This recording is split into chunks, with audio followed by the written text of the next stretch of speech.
Shalom, mes chers amis. Voici la pensée divine numéro 160. Dieu, le juste juge. Psaume 58.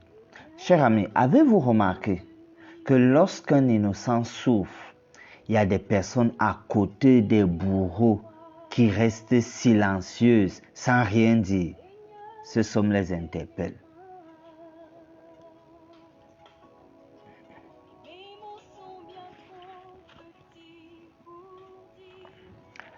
Dieu, le juste juge.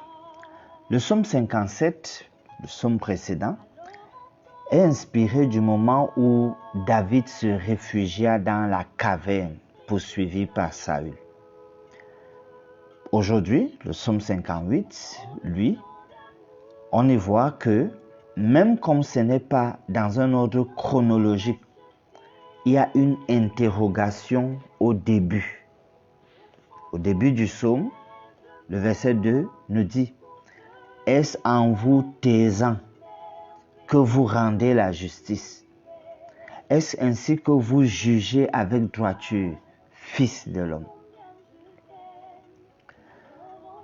Ce qui est visible ici, c'est cette interpellation à ceux qui sont tout autour des personnes qui offusquent les autres, oui, tout autour des bourreaux, qui voient les gens qui sont en train d'oppresser les autres et qui normalement devraient marquer leur désapprobation, devraient dire non, c'est pas normal.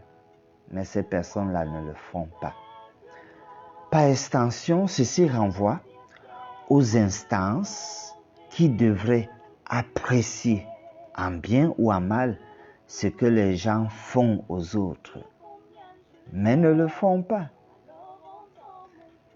Quand elles ne jouent pas leur rôle, alors le psalmiste, par des paroles dites imprécatoires, sollicite l'intervention de Dieu. C'est pour ça que le titre c'est Dieu, le juste juge. Et le verset 11, le verset 12 nous déclare ceci, afin que l'idée de Dieu comme étant le juste juge puisse être l'élément le plus fort dans ce psaume. Il est écrit, le juste sera dans la joie à la vue de la vengeance. Il baignera ses pieds dans le sang des méchants. Et les hommes diront, où est? Oui, il est une récompense pour le juste. Oui, il est un Dieu qui juge sur la terre. Dieu, le juste juge. Prions. Yahweh, tu es notre juste juge. Aussi nous te louons, t'adorons, toi, le Saint d'Israël.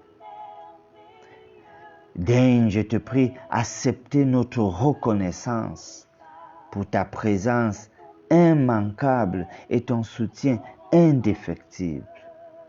Nous prions, Seigneur, que tu nous donnes donc la joie à la vue de ta vengeance en notre faveur. Comble-nous de tes bontés. Bénis et fructifie tes plans nous concernant pour ta gloire. Au nom de Jésus, nous prions.